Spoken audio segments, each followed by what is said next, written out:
at Paolo Abilino may paayudang pakilig sa mga panay sa bagong digital ad nila para sa isang Chinese fast food chain. Nagbike sila together tapos may sweet moment. Nang magpahinga si Paolo, inabot niya ang halo-halo kay Kim at sabay silang kumain. Pero ang mga fans hindi na kontento. Habang ini-enjoy ang mga refreshing treat, biglang lumabas ang icon ng ring sa screen na parang sinabing may kasunod na engagement. Road to kasal na ba ito, ha? Oh.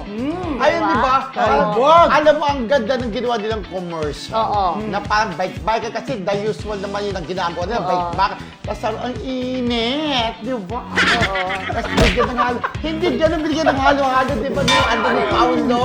Di ba, Dreg? Paano mo nainitan? Init. Tapos binigyan niya ng halo-halo. Pero na-intriga ako din sa Sing-Sing, Hindi kaya yung pag na yung pa. Uy, actually, Start? oo, tatlong endorsements na kung di ako nagkakamali, mga Kim Pao dyan, Kasi yung una, di ba, oo, pareho sila nung sabon, may-ari, di ba, si Miss Glenda, under nun.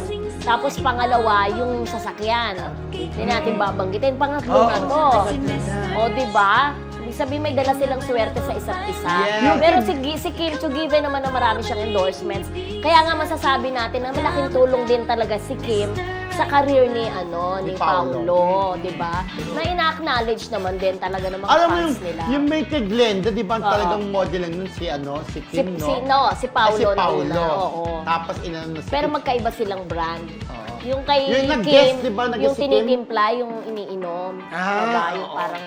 Pero may talagang flavor. ako, naniniwala ko nagkatulungan talaga silang dalawa. Oo, nagkatulungan di ba? naman. Ay, oo naman. Lalo Obvious. bumonggang karoon nila, lalo Obvious silang naman sumikat. yun. At talagang maraming kumukuha ang endorsement. Kagaya yung ano nila din, yung kotse, di ba? Oo, kasi Pero, yung pero may kotse ko. nagsasabi, di ba? Oo. Mas nag-benefit daw si Paolo.